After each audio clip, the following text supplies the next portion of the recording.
Welcome to Nazarene, Israel.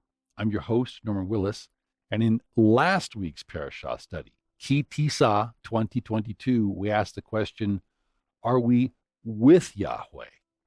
Well, we covered how the house of Israel, or Ephraim, that's us, has a long history of ignoring Yahweh's voice, and so by default, we end up obeying Satan's voice instead. Well, our forefathers made the same mistakes over and over, time and again, ever since the Garden of Eden, basically. We think we're listening to Yahweh when we're not. We think we're hearing and obeying his voice when we're not. And we think we're doing just a stellar job of being his people and building his son Yeshua's kingdom when we're not. So in Parasha Ki Tisa 2022, we gave specific examples of how our ancestors, our forefathers, didn't do Yahweh's commandments, and thereby they rejected the word of Yahweh, thereby effectively rejecting Yahweh. And so effectively, if you're not going to obey the light, you're going to be enveloped in darkness. If you're not going to serve Yahweh the way he says, basically you're serving Satan instead. And the most famous example was in the event of the golden calf. But that was by far, it was not the only one. And while most Ephraimites probably don't intend to serve Satan, whenever we're failing to obey Yahweh, we're effectively building Satan's kingdom.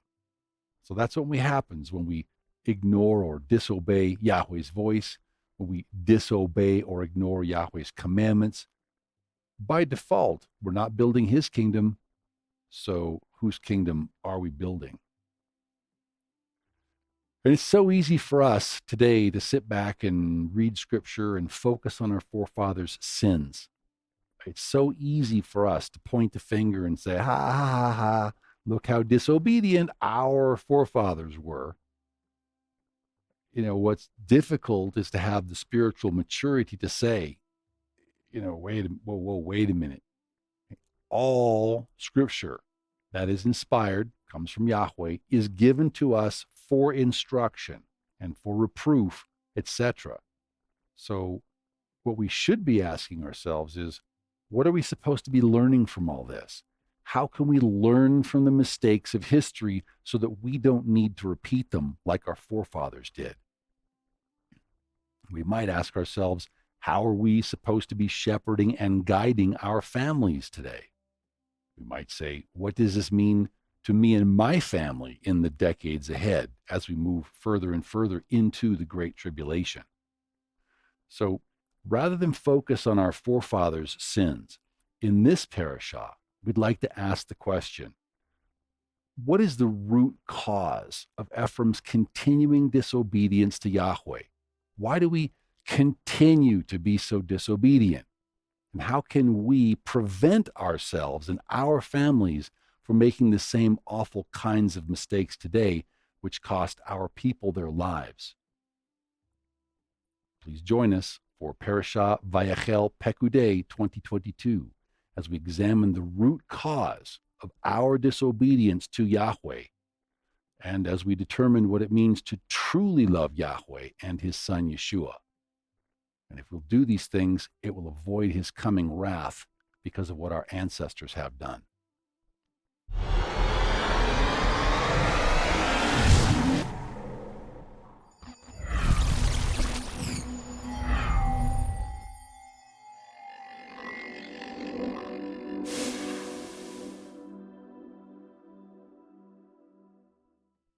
Yeshua speaks about the most important commandment. He's speaking about Devarim or Deuteronomy chapter 6, starting in verse 4. It's all understood in a block. But what we see is that we are to shema, to listen for Yahweh's voice in order to obey it. We're to listen with an intent to obey out of love. And we are also to know that Yahweh, our Elohim, is one, meaning united. And that we are to love Yahweh, our Elohim, with all of our hearts, with all of our soul, or all of our being, and with all of our strength. And that's the very first commandment. And if we don't truly love him with all we have, and if we don't behave like it, then really nothing else in the Torah really matters. And this is the mistake we see our Orthodox brethren committing all the time. They tithe of the mint and the rue and the anise and the cumin, and they do all these things, but it's not truly based on a love of Elohim in obedience to his word, not man's variations of his word. By the end of this parasha, we hope that we can all answer the question, what does it truly mean to love Yahweh with everything we have? Because that's the very first commandment. That's what we need to do before anything else. Now, whatever else we do or do not do, literally everything rides on whether we're truly serving Yahweh with everything we have in our hearts and our soul and our strength. Just to comment, it seems like some people don't understand what Yahweh means when he says all. It's like, what part of all don't we understand? But praise Yahweh, in Vayakhel-Pekudei 2022, we're going to see that our forefathers finally respond to Yahweh, their Elohim, in love, that they should have been responding since day one of the Exodus and before. We're also going to see how King Yoshiyahu, or Josiah, manifested a sincere love for Yahweh in 2 Kings, or Melachim Bet, chapters 22 and 23. And then our Brit Hadashah, or renewed covenant portion, looks at Yohanan or John chapter 14, as well as Yohanan Aleph, or 1 John chapters 2 and 5. But what is love? And how can we love Yahweh, our Elohim, with all of our hearts, with all of our souls, and with all of our strength?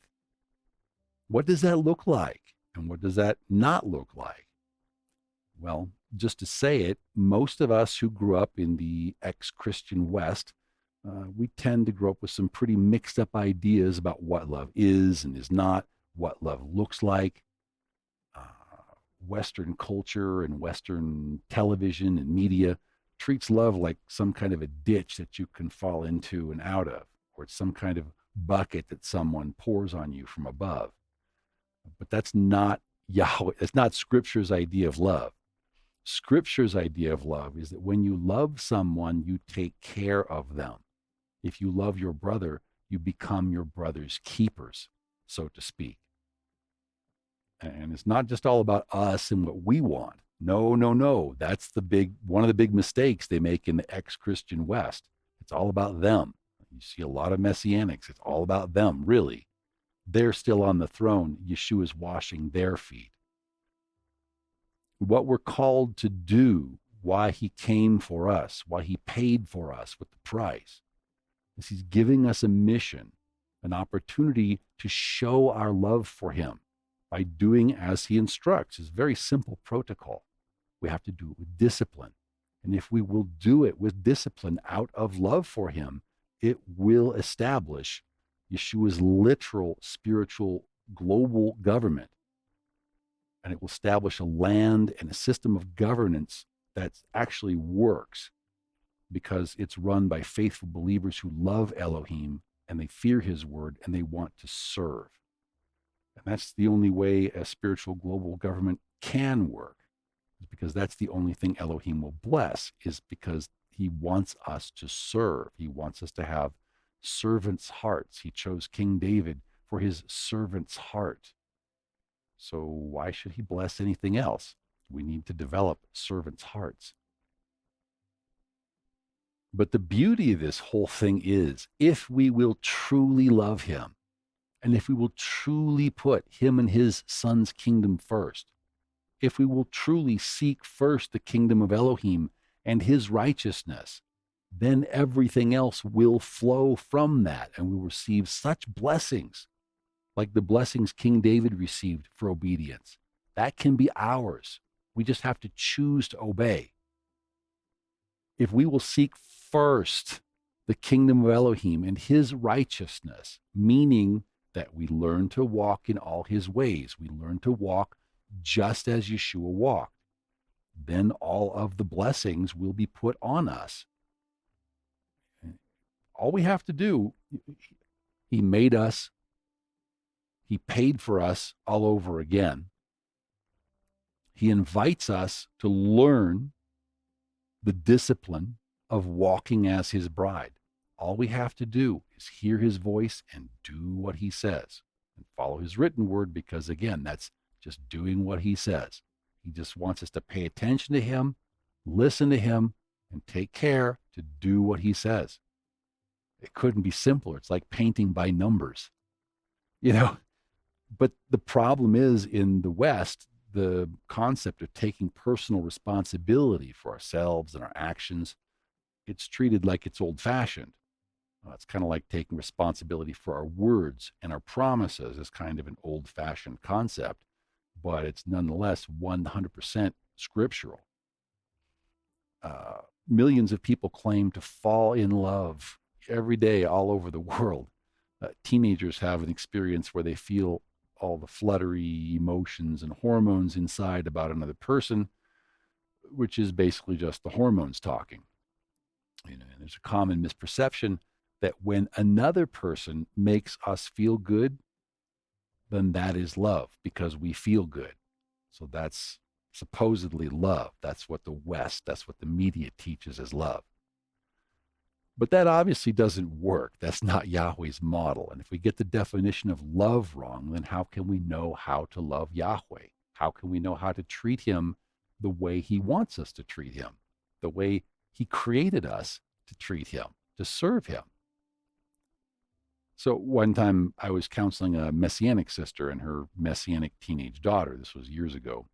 And the mother's complaint was that her daughter didn't obey her. She didn't keep her commandments, so to speak. She didn't do what she said.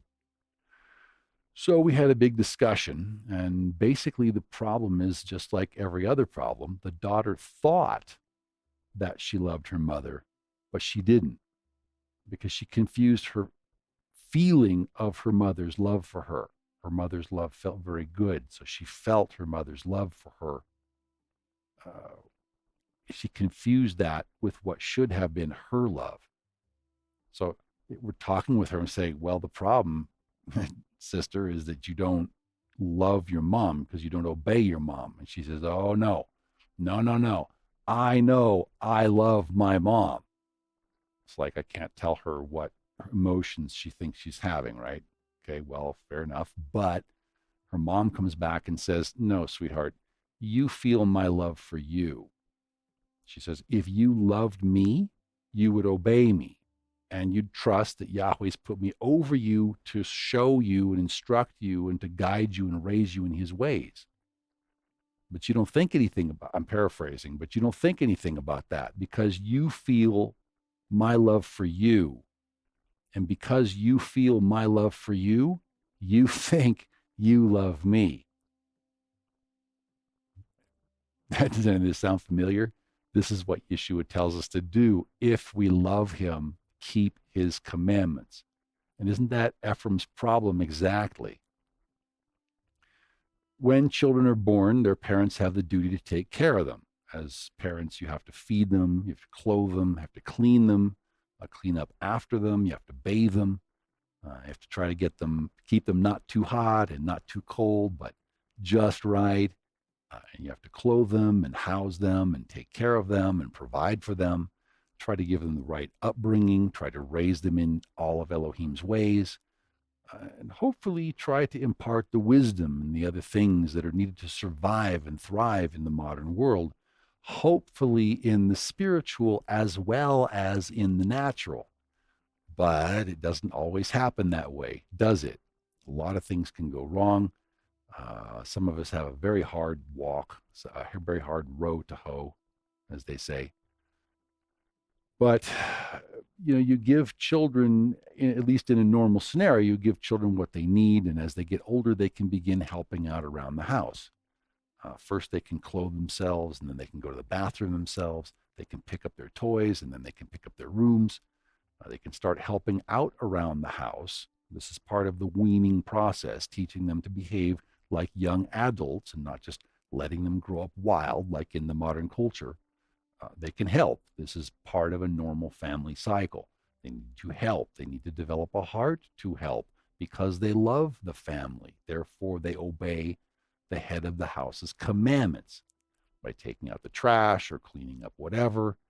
If you're on a farm, I'm sure you have farm chores, and that is all very good. That's all to the good.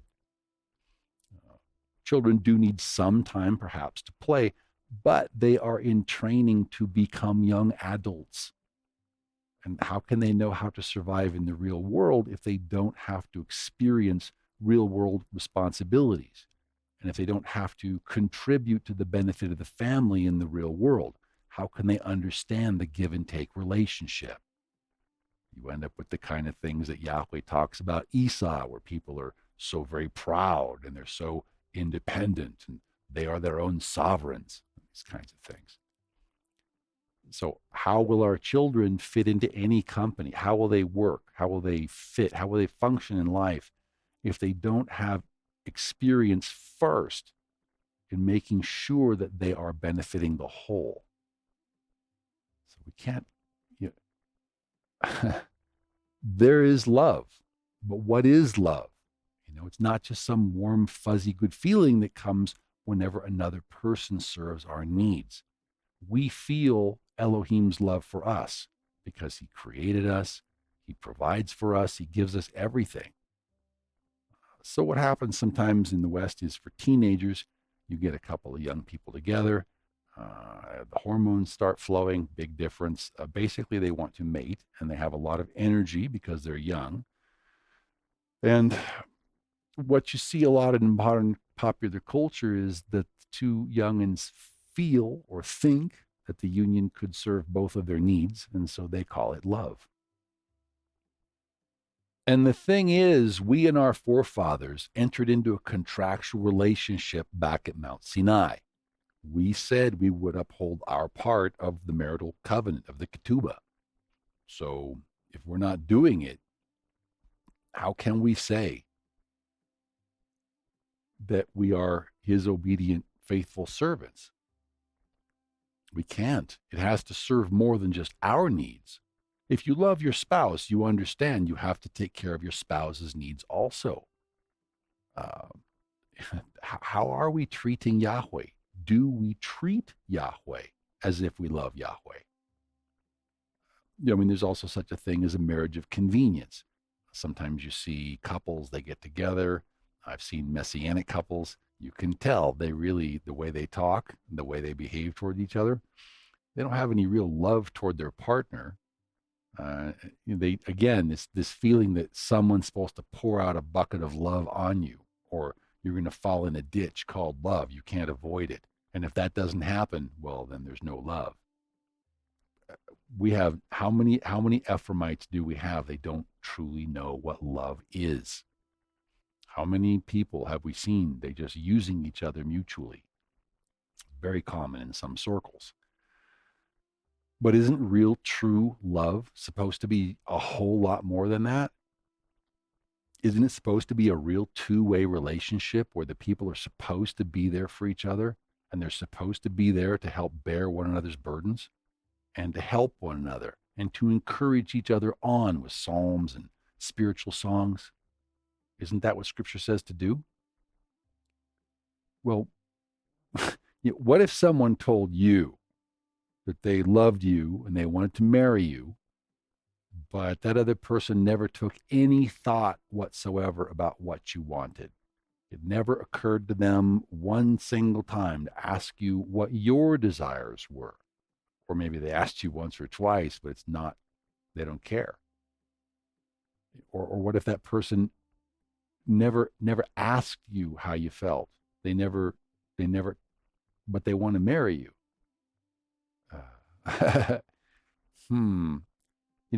Can we see the parallels with Yahweh? How often are we asking Yahweh what he wants in the relationship? We go to him all the time. Father Yahweh, please give me this. Father Yahweh, thank you for giving me the things that I want. Here's another long list of things that I want. How many times do we go to him to ask him what he wants? Where is our love for him? Well, What do we do in cases where things are wrong? What do we do in cases where we get lied to or someone has betrayed us? Is there forgiveness? Do we forgive the other person? What do we do in cases where people don't show us any real respect? What if people treat us? They might say that they respect us, but they don't treat us with respect. Their actions don't consider our wants or our desires or our needs. Okay, well, if we treat other people that way, how are we treating Yahweh? Would you consider that kind of thing sincere love? Of course not. And guess what? Neither would Yahweh. He wants us to show him our love for him by telling him that we love him, and then we relax on Sabbath. No, there's much more to it than that. There's much more than just getting together with friends. There's much more than just singing a few songs for him. If that's all we do, that's it. We're done. That's the Great Commission for the week.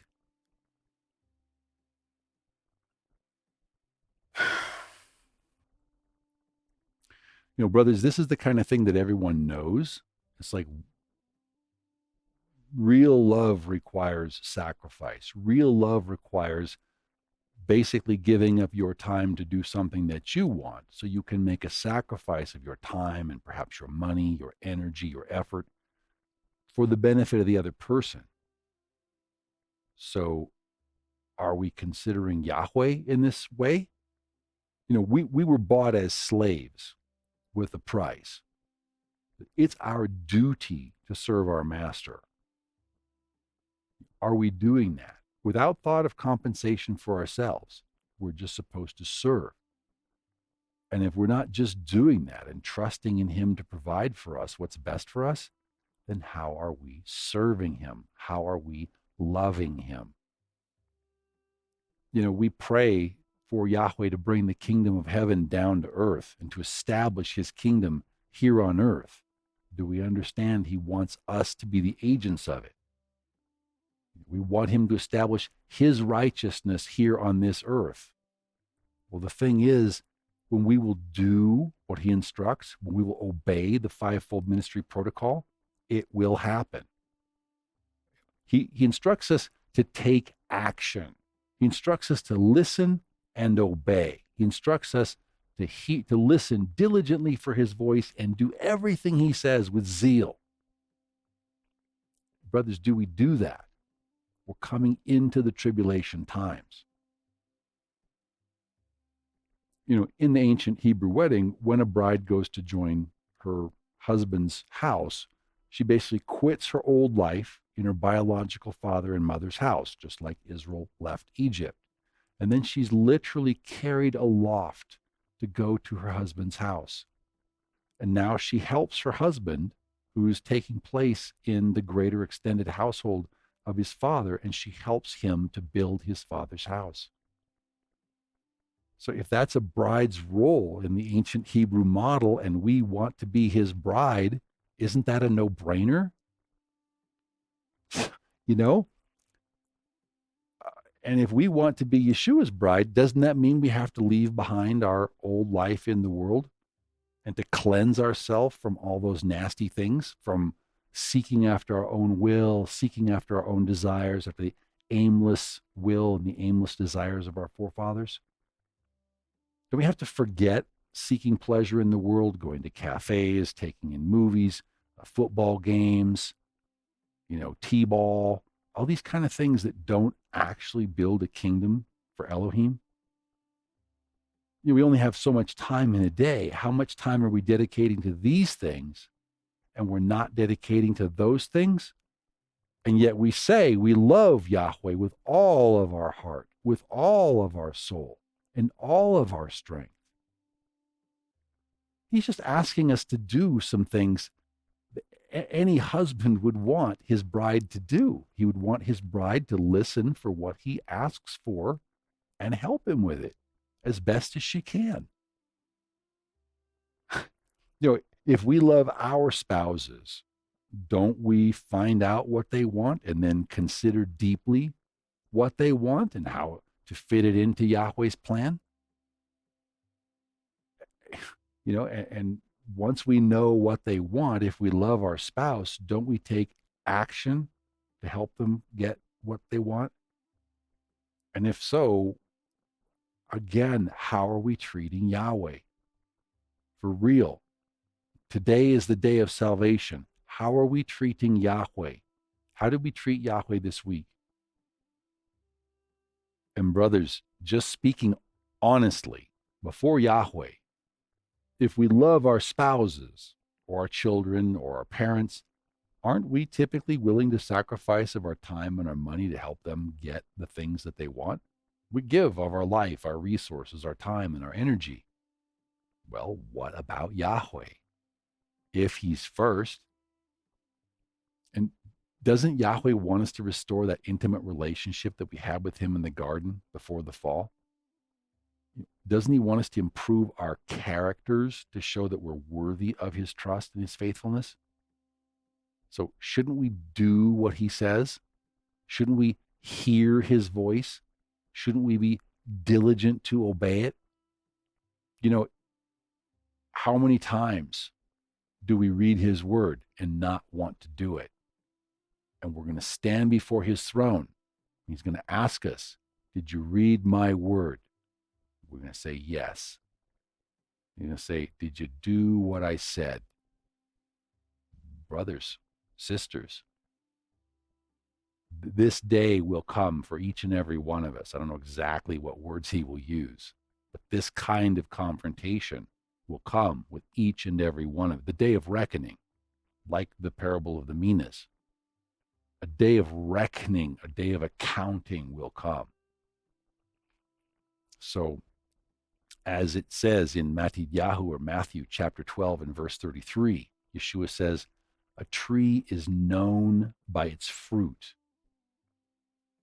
And just as a man and wife come together in a loving marriage and produce good fruit, our love for our husband Yeshua, shouldn't that also be bearing good spiritual fruit unto him? So if our love for him has meaning, then don't we need to bear good spiritual fruit for him? Because we're known by what we do for him. We're known by our fruits. A tree is known by its fruits. Yeshua says, behold, I am coming quickly, and my reward is with me to give to every man according to his head knowledge. No. He says he will reward us according to our work. It's the story of the little red hen all over again. So the question becomes, does our fruit truly match our words? If we say we love Yahweh and his son Yeshua with all that we have, do our works reflect that love for him? Brothers and sisters, in these end times, are we walking our talk? Do we gladly spend our time and our money and our life's resources where our mouths are? Or not really? We know he's watching everything, right? Okay, well, what does Scripture say is required if we say that we love Yahweh or Elohim? There's obviously far too many resources and references to lift here. But we know from our studies in Torah government that it is by keeping Yeshua's commandments that we build his kingdom. So that's why Yeshua commands the fivefold ministry and the set-apart foundation of apostles and prophets.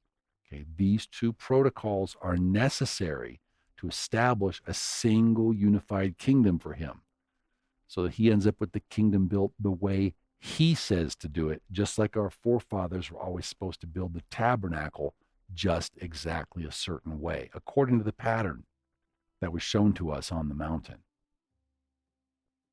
He's a military commander. If we want to make him happy, friends, brothers, sisters, Israelites, there's not a lot of substitutes for doing what he says to do. If we can imagine ourselves in the military, if we can imagine ourselves reporting to our first unit, or perhaps when we first show up in the military, first you go to basic training. But eventually, once you get through the basics, you get to your unit where you can serve, and you have a commander, and There's just no substitute for doing the things that he says the way he says with urgency. There's no substitute for that. And that is the way Yahweh is. We need to know him. We need to know his character. What does it mean he is a war Elohim? Is he going to take it lightly? If you're in the army and your company commander, your battalion commander, your brigade commander, the commander of your armies tells you, this is what I want you to do, and make haste about it. Do we do that? So all of the parts work together. Everything is all one thing. That's because Yahweh is one and his name is one. His works are one thing. It's amazing when you see it, when you finally see it. We can build his kingdom by exactly what he says to do, by listening carefully for his voice and being diligent to keep all of his commandments, his statutes, and his judgments. Not only does this prove to him that we love him, because it's not something we would ordinarily do, it proves him that these are things that we would not ordinarily do, but we're doing them because we love him. Because the spirit and the flesh are opposites.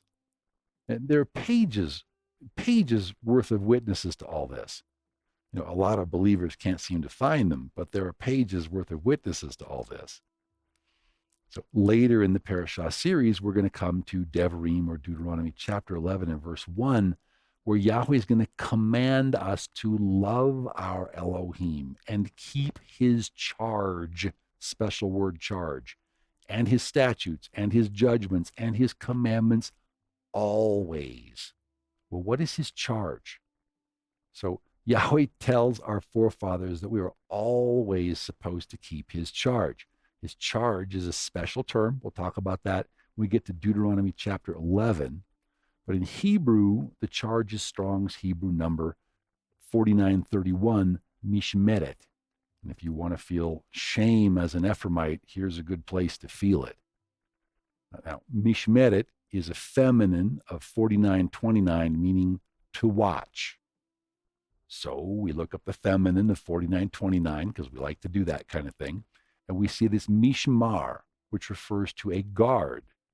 So we look up the root word at Strong's Hebrew 8104, and it's shamar. And shamar means to guard in the sense of hedging something about with thorns, to form a protective hedge. How many times does Yeshua talk about a protective hedge? How many times do the prophets talk about a protective hedge? Okay, it's what's called a remez, or a hint. Well, while this is a root word, some also consider it linguistically related to the root word shomer. And shomer is a very important word for Ephraim, because in 1 Kings, or Melachim Aleph, chapter 16 and verse 24, King Omri, one of the worst kings ever in our history, he bought the hill of Samaria from Shemer, or Shomron, from Shemer, for 2 talents of silver. And then he built on the hill, and he called the name of the city which he built Samaria. And it became the capital city for the northern kingdom of Ephraim.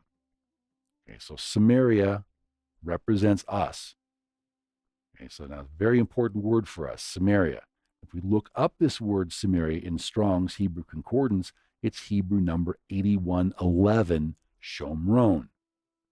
That's a doubling or an intensive of 8104, which is the root word shomer, or guard, that we just looked at. Meaning to watch or to guard or to protect something by hedging it about with thorns. That's what we're supposed to be doing with the faith of Yahweh. We're supposed to be protecting it by hedging it about with thorns. That's what our name says. And well, as we go through Scripture, we're going to see there are all kinds of plays on words of the idea that Ephraimites dwell in Shomron, and we're supposed to be guarding the covenant. You know, when you read it in Hebrew, the parallels jump right out at you. It's there's a lot more layers of meaning become apparent in the Hebrew. But the idea is that we are given a charge, mishmeret, to guard and to hedge and to protect and to keep the commandments of our war Elohim. He's a military commander. And we are in a spiritual war. There's such a peacetime mentality towards Scripture. A lot of people, they don't behave as if they understand this is a spiritual war. We don't have guns and knives right now, but if you don't understand, souls are being lost. People are dying, so to speak, every single day. And if we don't treat this thing the way Yahweh, the commander of armies, treats this thing, friends, brothers, sisters, what are we going to have to say for ourselves in the day of judgment if we don't treat this thing the way he treats this thing? Because we never bothered to find out what he wanted or what he expects from his people. Well, here's the thing. In olden times, a commander's bride would go with him to the battlefield sometimes because it was her job to order and organize the support activities in the war camp while the men were there at war. Now, can anyone see any parallels with what Yahweh expects from his Proverbs 31 bride? Yahweh, the King of the universe, he calls us to be his helpmeet. Okay, so how can we help him? The kingdom of heaven is at hand, meaning the kingdom of heaven is offered. But we have to defect. We need to change sides. We have to let go of Satan's kingdom. Okay, and not only defect, now we need to work with all our might at helping to build our new king's kingdom and helping him in his mission of subduing the earth through the love and loving obedience of his son. That's where we come in. Because if we love his son, is there any obedience required? Okay, do we just sit on the sidelines while the battle is being fought? Do we realize that this fight is our fight? Are we one flesh with our husband and king? And if we're one flesh with him, is his fight our fight? If he works until now, shouldn't we be working until now? I realize some people have to have jobs, but what do we do with our free time? Are we earnestly contending for the faith that Yeshua brought? Okay, that's our charge in renewed covenant times. That's what we're supposed to keep always because of our love for him. Okay, hopefully we'll get more time to talk about it when we get to Deuteronomy or Devarim chapter 11. But always is something we would do if we loved him. Okay? And if we're not keeping his charge to guard or protect or hedge about with thorns, his commandments always, then don't we need to ask ourselves if our love for him is sincere or if our commitment for him is sincere or not? Because no child who truly loves his parent is going to disobey and ignore what his parent says to do, right? If you're a parent and you tell your son to do something, you expect him to do it, right? What do you do with your son if he doesn't do what you tell him to do? So last week in Parasha Ki-Tisa, we saw that after all the disobedience and all the corrections, all the not wanting to obey Yahweh or Elohim, finally our ancestors went over the line. They set up and worshipped a golden calf after they'd already sworn an oath of loyalty as his bridal nation. And what Elohim says he wanted, once again, to listen carefully for his voice and be diligent to do everything that he said. And again, it's just really amazing to me that Yahweh's willing to take us like orphans, basically, step by step from nothing, It's like painting by numbers. Yahweh has a plan. He has a program by which we can go from absolute zero, because many of us fall through the cracks. That's why we're here. We can go, he will take us. If we will listen and obey him, he will take us from nothing to queen of the universe. Slave queen, but queen of the universe. The key is we have to hear and obey his voice. We must Shema. We say it every week. Shema Yisrael. Hear and obey, O Israel. 40 days later, our ancestors forgot all about Yahweh. Oy vey, Gewalt. This lack of discipline on the part of our forefathers resulted in the deaths of 3,000 men. And that's probably not the best example of our forefathers loving Yahweh through their actions. The question is, brothers, did we learn from our forefathers' mistakes? Are we listening carefully and obeying all of his written words? When we read it, and that's Yahweh's word, do we obey it or not? Well, in Shemot chapter 33, verse 3, things are bad. Our forefathers have been complaining and disobeying, bickering ever since they left Egypt. Now, with the sin of the golden calf, Yahweh tells Moshe, okay, whoa, hold up, okay, change of plans, deal breaker. Okay, no, now he will not go up in the midst of our rebellious forefathers, lest they rebel again and he consume them in an instant, because our forefathers were stiff-necked, stubborn people.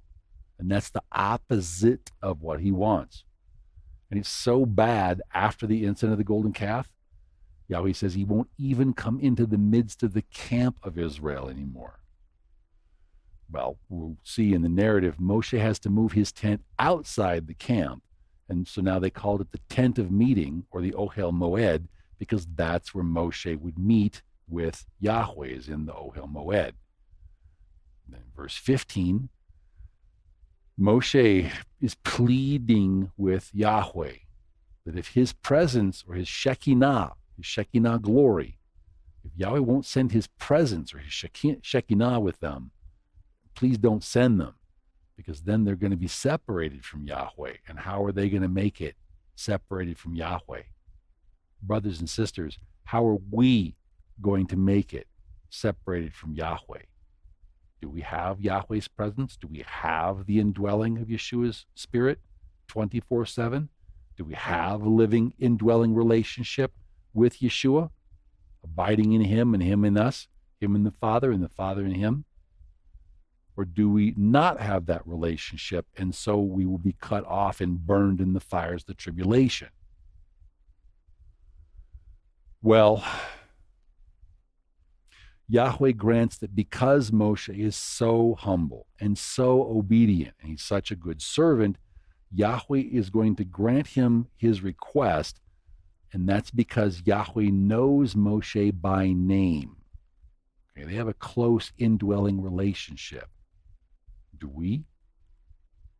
Well, maybe Yahweh was also influenced by the fact that our forefathers had repented back in verse 4, maybe, perhaps, because when the people heard the bad news, they mourned, and no one put on his ornaments. So that's a good sign. Okay, maybe our forefathers did not decide to start keeping all his commands, but at least maybe they started keeping some of his commands, or at least they're showing somewhat of a repentant heart through their actions. At least maybe they were sorry they got punished, because they didn't truly change. And that's the difference between true teshuvah, true repentance, and just feeling sorry that you're getting punished. Anyone who's raised children knows the difference. So what about Yahweh? Does he know the difference? So in the beginning of chapter 35, our forefathers are glad to build the tabernacle. Woohoo! Because They hope that if they can do that, then perhaps will Yahweh want to dwell in their midst again? Okay, well, first, we wouldn't keep Yahweh's commandments in the Garden of Eden. Okay, that's us. That's our heritage. That's our genetics. Disobedient. Okay? So then we got kicked out of Yahweh's house, so to speak. Right? Then later in Egypt, we as his bridal nation, just out of Egypt, worshipped an idol, forgot all about Yahweh, and Yahweh says specifically not to set up idols. He specifically said not to do that. So basically, Yahweh broke camp with us, so to speak, because he doesn't like impurity. So, okay, what are we going to do? You know, we're kicked out of the garden. Now Yahweh's not going to be in our camp anymore. We are exposed. What are we going to do? Okay, well, now maybe here's a way we can build a house or a tent or meeting place where Yahweh will come again inside the camp and again will dwell with his people. Well, we messed up. We forgot him. 40 days, we forgot. Please, could we have a golden calf to worship? We'll have a golden calf to go, please. Now we're going to have to court Yahweh in with sacrifices and burnt offerings. Now we know this was planned from before the foundations of the world. Okay? Yahweh knows how things are going to go. He already knows all the good and bad choices we're going to make. But now at this juncture, we're going to have to show Yahweh through our sacrifices and our offerings that yes, we do love him. And yes, we do want to be his people. We know we've messed up. We know we were supposed to be listening for his voice all the time. We couldn't get it right. Okay, so once again, it's like, okay, Moshe, I'll grant your request. Okay, what are we going to do here? We're going to give him a system where we just walk through and paint by numbers. Okay, I'm going to step you through a bunch of commandments step by step. And if you'll do them, if you'll actually do them, this will build me a kingdom, or it will lay a foundation for a later phase of the kingdom is what actually happened. But in any case, we, our forefathers, us, needed to obey. We didn't. So Yahweh's giving us one last chance, so to speak. You know what I mean? We've disobeyed him. We've complained. We haven't trusted. He said, don't go get the manna. We went and got the manna. He said, stay on Sabbath. We went on Sabbath. Whatever Yahweh said to do, we weren't listening to Yahweh. So this is the way our forefathers have been the whole time. So again, the punishment from the golden calf must have made at least some kind of an impression. Because in verse 4, Moshe tells them to take an offering for him, for Yahweh. He says, whoever is of a willing heart, let him bring it as an offering to Yahweh. And many who had skills of all different kinds, they all put their skills to work. They're all saying, what can I do for Yahweh? We've blown it. He's giving us another chance. What can I do for Yahweh? It's like, you know, if you're engaged to the king of the universe or the son of the king of the universe, and you know you've blown it, and this is your last and final chance, that's how our forefathers responded. And because what are you going to do? Yahweh leaves your midst. You are exposed. You and your family are going to die. So all those who had materials necessary for the tabernacle brought willingly for the work. They realized you're going to have Yahweh in your midst. What about us, brothers and sisters? Chapter 36, verse 3, we see that the people continued to bring free will offerings every morning. And again, we see it in verse 5. And the people brought so much for the work that they had to be restrained from bringing anything more. Surely a ministry first. Verse 6, Moshe gave the commandment, and they caused it to be proclaimed throughout the camp, saying, "Let neither man nor woman do any more for the offering of the sanctuary." And the people were restrained from bringing. Never seen since. But again, maybe our forefathers realized, we've blown it. And they're scared. And so they wanted to make sure Yahweh was happy, right? Makes sense? Okay. But our forefathers only started to pay attention after they got scared. Where is their love for him? Yahweh's looking for love. He's looking for someone who loves him and his son, who realizes we owe him everything, everything, everything, everything. He's asking us to lay down our lives in spiritual Egypt and live for him. We have to kill our flesh. We have to murder it. And when it rises back up, you have to kill it again. It's like a bad movie. You have to keep killing it. Well, the workers finished the work. In chapter 39, we see that Moshe inspected the work of the tabernacle and everything belonging to it. Check it out.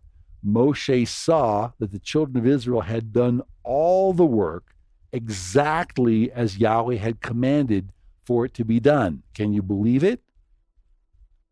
Verse 4, according to all that Yahweh had commanded Moshe, so the children of Israel did all the work. That's also a first. Verse 43, Then Moshe looked over all the work, and indeed they had done it as Yahweh had commanded. Just so had they done it.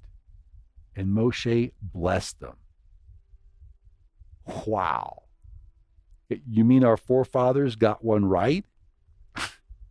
Wow. Okay, but now it's time for a test question. Which example shows true love and true dedication for Yahweh? Was it the example that Yahweh was pleased with? Is it door number 1, where our fathers took an oath to marry Elohim and to be his faithful bridal nation by hearing his voice and diligently doing all that he said to do? And then they forgot about him like 2 or 3 months later, and they set up a golden calf and they started to worship him the way they wanted? Or is it door number 2, where our forefathers brought much more than enough to build the tabernacle and then worked together to make sure that everything was done exactly the way Yahweh Elohim had said to do things? Okay, what do you think?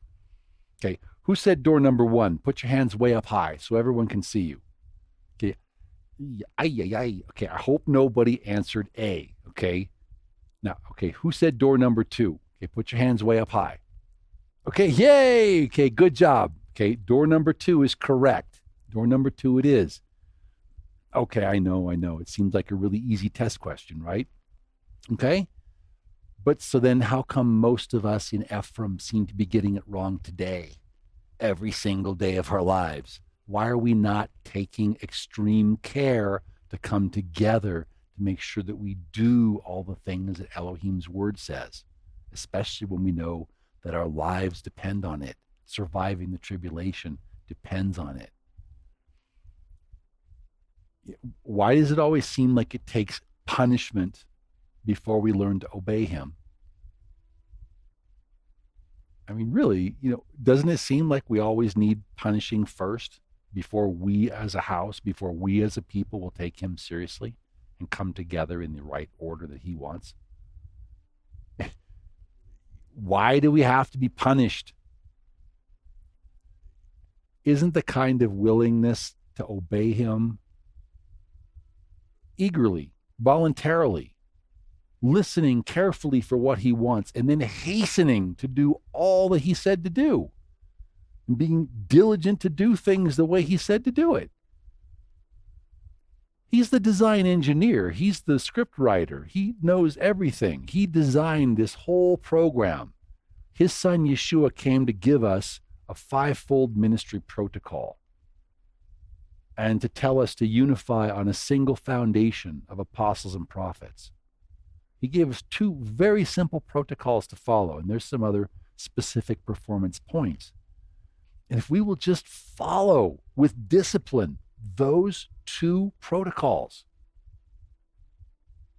we will be so pleasing to him. Can you imagine being pleasing to the King of the universe, the King above all kings, who formed us, who created us, who's in control of the script?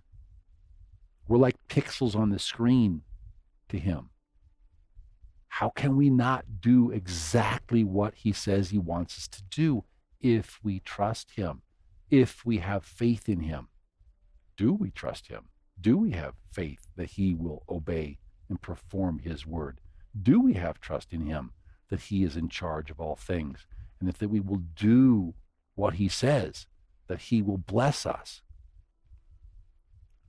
Yeshua says, if you love me, then keep my commandments. We'll take a look at this word keep.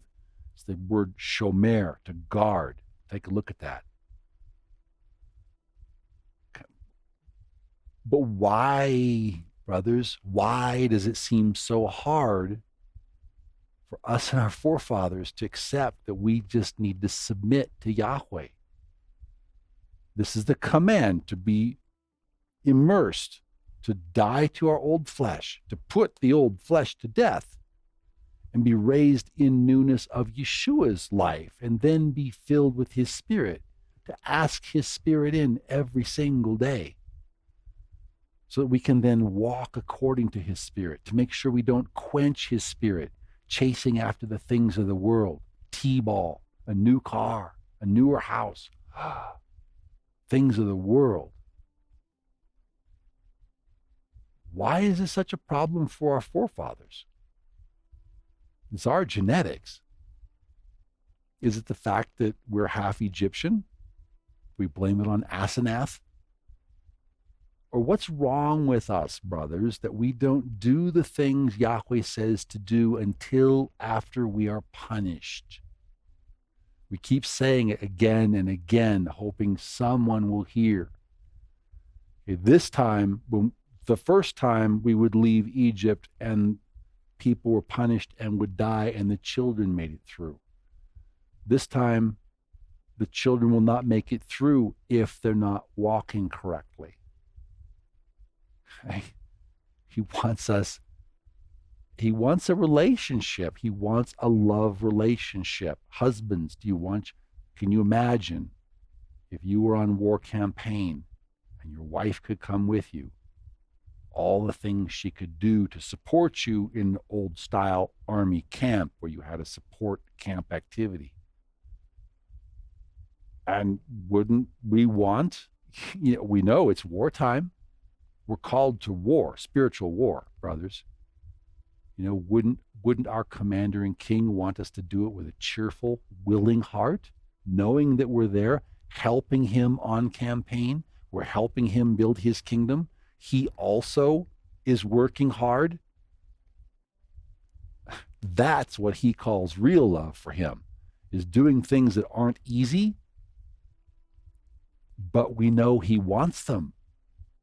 So that's why we die to the world. That's why we die to the video games. That's why we die to the poker games. That's why we die to the antique car shows. That's why we die to all those things, trusting that if we will live for him and look for the things that we can do, he gives us a framework. It's very simple, very elegant, very simple, very beautiful protocol.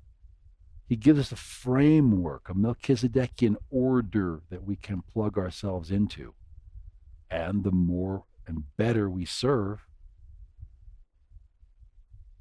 the more and better we serve. That's what he wants. He wants us to serve him and his people as much as we can, building him a kingdom.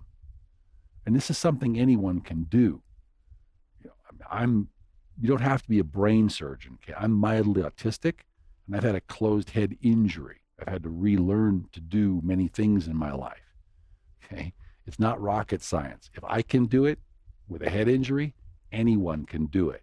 You just need to put your mind to it and ask him for his help.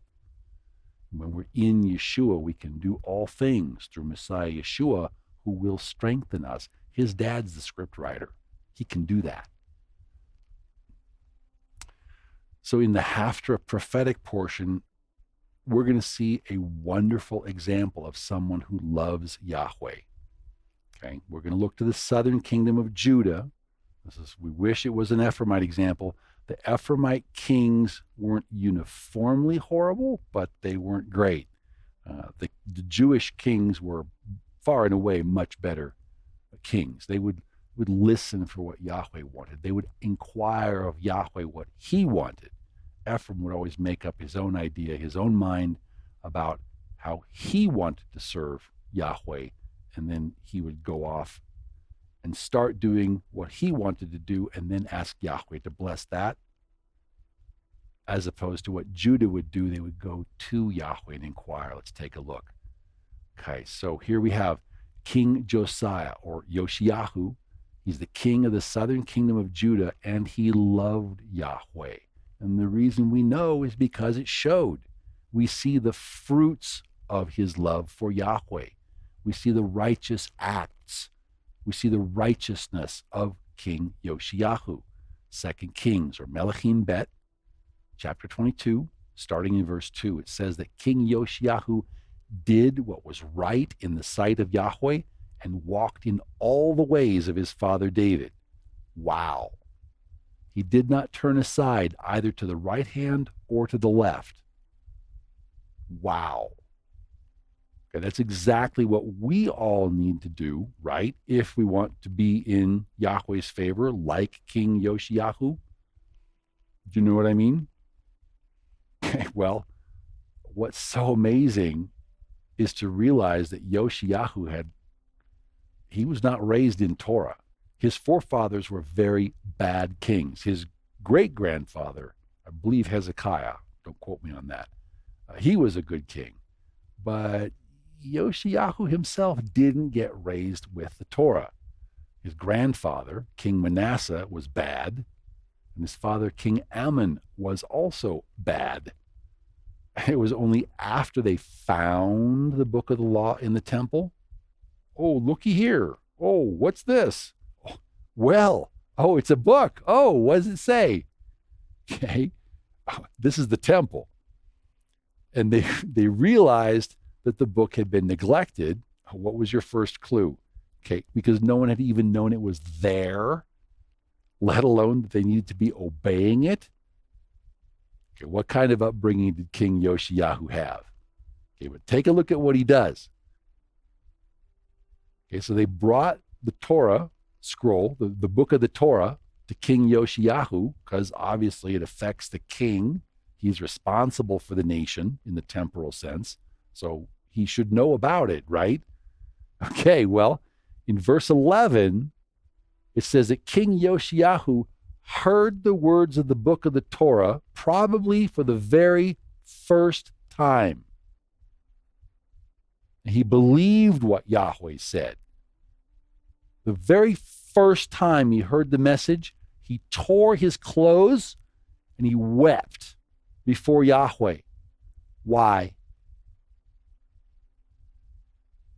Is it possible that he realized that his father, King Ammon, and his grandfather, King Manasseh, they were terrible kings, and they had led the nation in the wrong way. They hadn't led the nation in the ways of the book of the Torah. It was a lost book. Well, King Yoshiyahu believed what the Torah said. That's what we need to see. The first time he heard it, he realized it could only mean, if this is Yahweh's word, and Yahweh is who he says he is, Yahweh's going to be very angry with the people, and there's going to be punishment coming on the nation.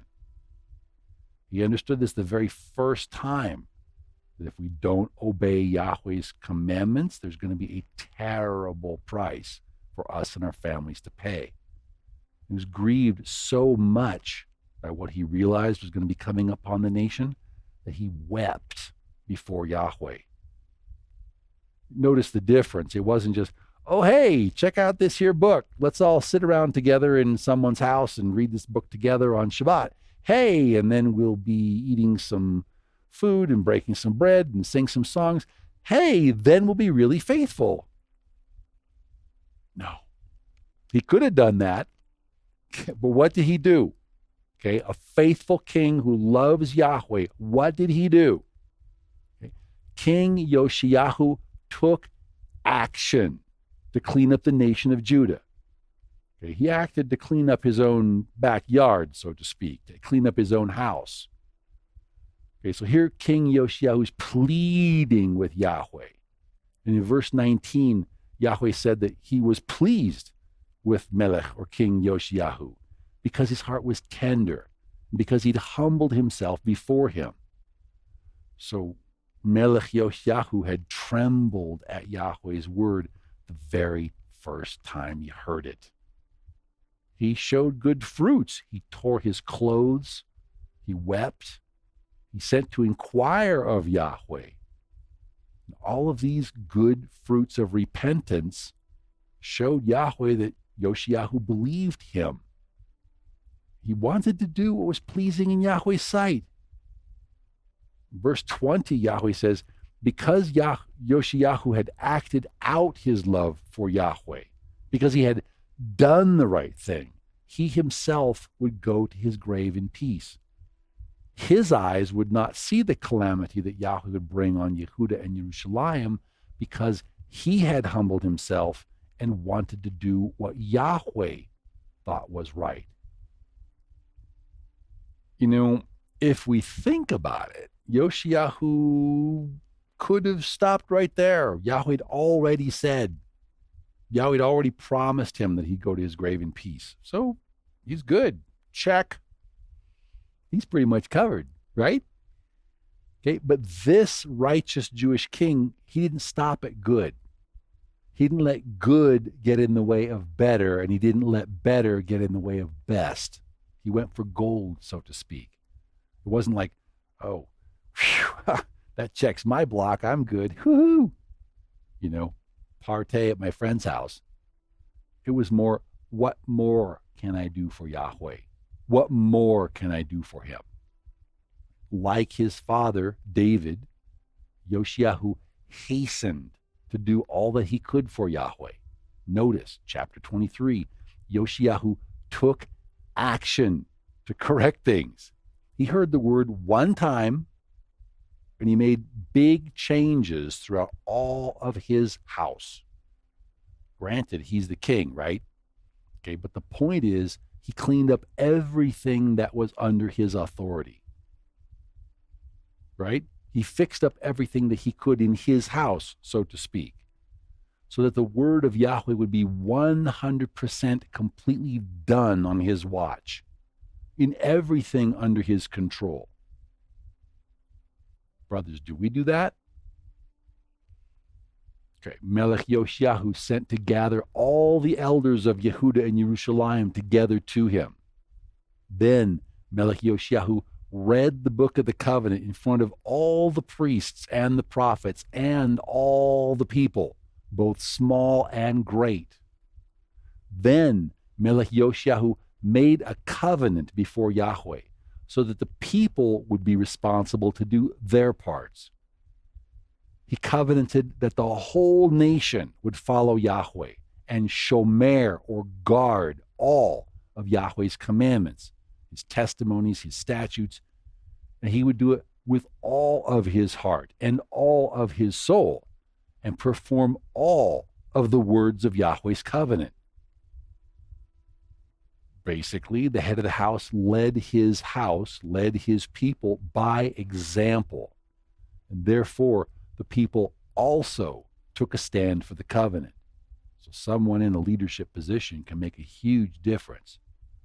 And in verse 4, Melech Yoshiyahu commanded all of the things made for Baal, or the Lord, and for Asherah, or Easter, and for all the host of the heaven, such as the Queen of Heaven, whom the Catholic Church calls Maria, They brought all those defilement, all those things out of the temple to be burned outside of Jerusalem. Apparently, they were trying to make a new world order, Abraham Accords type temple or something there on the Temple Mount. Yoshiyahu didn't fall for it. He removed and executed the idolatrous priests in verse 5, and then he did more cleaning up in verse 20. However, starting in verse 6, he cleansed the land of the false shepherds, and he defiled all the idolatrous things. Verse 24 tells us that he put away all those who consulted mediums and spiritists and all the abominations that were seen in the land of Yehuda and of Jerusalem. Can you imagine it happening today? Like his fathers, David and Hezekiah before him, Yoshiyahu, he set his heart on the things Yahweh said he wanted. Yoshiyahu was after Yahweh's heart, like his forefather David. And isn't that really what love is all about? We're going to give up something that we want so that we can do something good for someone else, or so that someone that we love can get what he wants. And if we love our husband and he wants the kingdom, he wants us to be his slave bride, his slave queen, isn't that what we want, really, with all of our heart, with all of our soul, with all of our mind, with all of our strength? Why wouldn't we want that for our children? Look at what Yahweh's offering us. Well, Yoshiyahu apparently understood this kind of thing because his love for Yahweh shone through all his actions, like a city on a hill, like a lamp set on a stand. Brothers, what about us? Does this kind of love shine from us in our households? Verse 25 said that before Yoshiyahu, there was no king like him who turned to Yahweh with everything according to all the Torah of Moshe, nor was there any that arose like him after him. His father and grandfather had set up idols in the house of Yahweh, but Yoshiyahu repented of what his father and his grandfather and his forefathers had been doing. And he was grieved by what his fathers and his grandfather and his forefathers had done.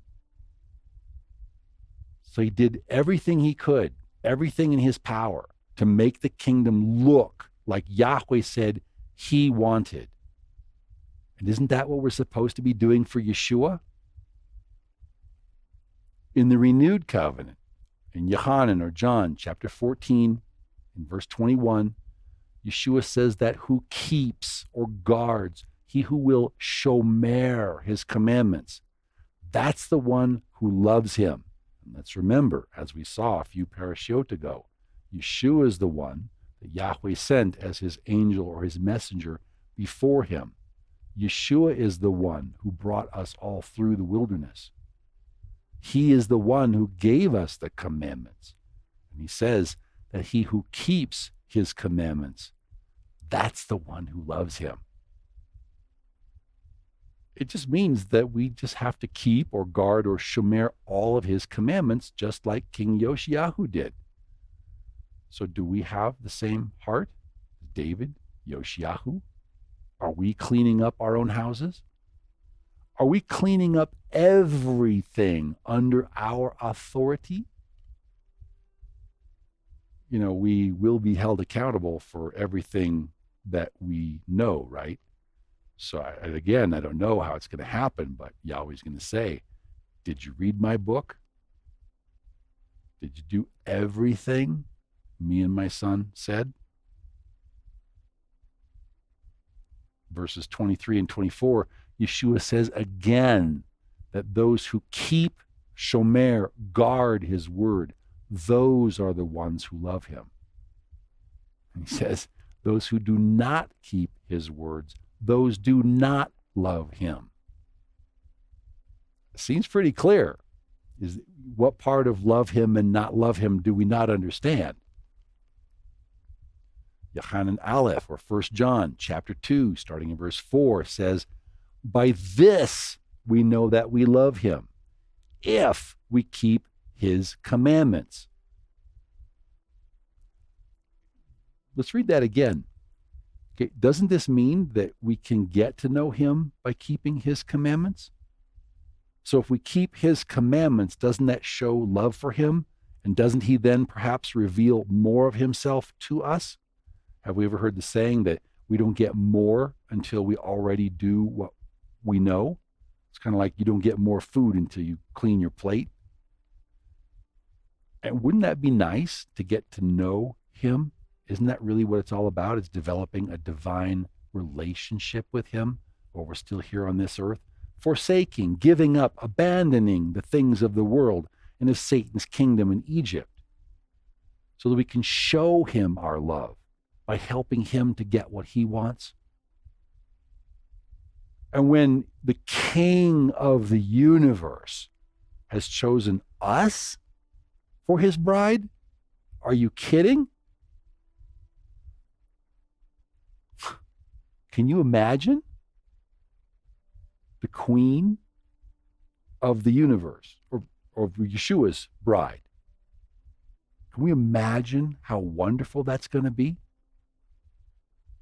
And if we say we know Yeshua, but we don't keep all his commandments, doesn't it say that that means we are liars and the truth is not in us?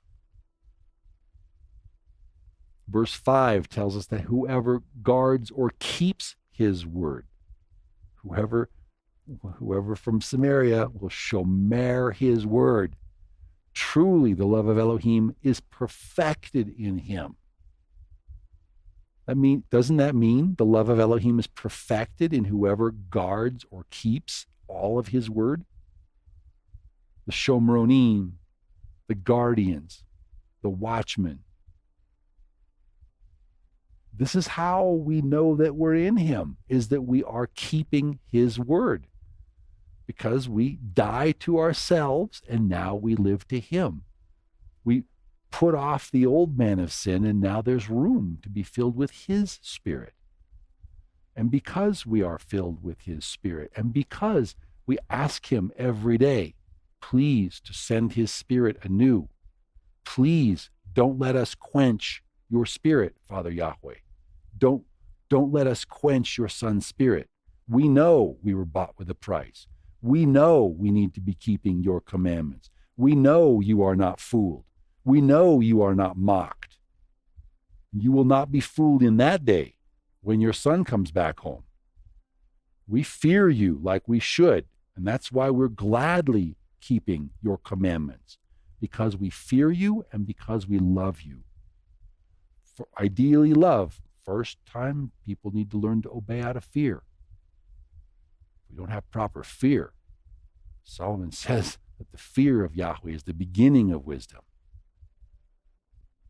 Scripture tells us that by the mouth of 2 or 3 witnesses, every matter shall be established. Do we need more witnesses? Yochanan Aleph, chapter 5, starting in verse 2, says that to count as one of Yahweh's children, to join his house, to be his child, we must love him and his son more than our own lives, basically, and to shomer and to keep his commandments. And that's because this is the love of Elohim, that we shomer or guard or keep his commandments. Yes, it's work, but it's not a burden. It's way more pleasurable to live this way, walking in his spirit, taking up his task. It's way more pleasurable now than to live the way we were living before. Or I'll just speak for myself. It's a joy to do this because we have to put to death the flesh and its evil desires. If we haven't put to death the flesh and its evil desires, then yeah, we're going to hate keeping Yeshua's commandments because we're still carnal. We're still fleshly. We're not filled with his spirit. We're quenching his spirit. We're still full of ourselves. Because if we love him, keeping his commandments is not a big deal. Not really, not when you're bought with a price and the only reason you're living is to serve him. The point, brothers and sisters, is that if we are not hearing Yeshua's voice, then are we in right relationship with someone who does hear his voice? And if we're hearing Yahweh's voice, or we're in right relationship, we're in right relationship with someone who is, are we placing him first in our lives? When we look at our checkbook, when we look at our calendars, what's the fruit? If we want to be his Proverbs 31 help meet, then are we helping him with everything that we have?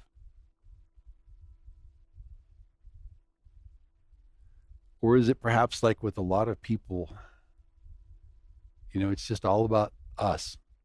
We're still on the throne. We're still allowing Yeshua to wash our feet. And the question is really, who is here to serve whom? Do we treat Yahweh like he's some genie in a bottle that we rub the lamp, or we call on him whenever we want something? Or do we have an active love relationship with our Elohim such that we want to be with him? We're waiting to go be with him. So we're listening intently for the sound of his voice. And then when we hear him speak, we're hastening to do all that he asks because he's at war for us. We are his bride. So are we, like King David, seeking after his heart? Or do we, like King Yoshiyahu, immediately begin to obey every single last thing in the Torah because we heard it one time? As soon as we read about a commandment, we in Ephraim, we all begin to do it with haste, right? We hasten to keep all the commandments we read, right? Because that is the ancient standard for the word Shema. It means to hear with an intent to obey. It means to hear and obey. Nothing has changed. Hebrew is still Hebrew. The Father's word is still the Father's word, right? So, brothers, what about us? Are we, like King Yoshiyahu, ready to realize that our fathers and our grandfather and our forefathers have all disobeyed Yahweh's Torah, and that because of their disobedience, the wrath of Yahweh is surely coming? Because Yahweh is the same. Yahweh doesn't change. So are we ready to do all that our Father's Torah says to do? Do we have the wisdom to hear what our Father's Spirit is saying to his people in these last days? May Elohim lead all of us to hear his voice and obey all of his commandments, so we might be pleasing unto him, as our forefathers failed to do. In Yeshua's name, amen.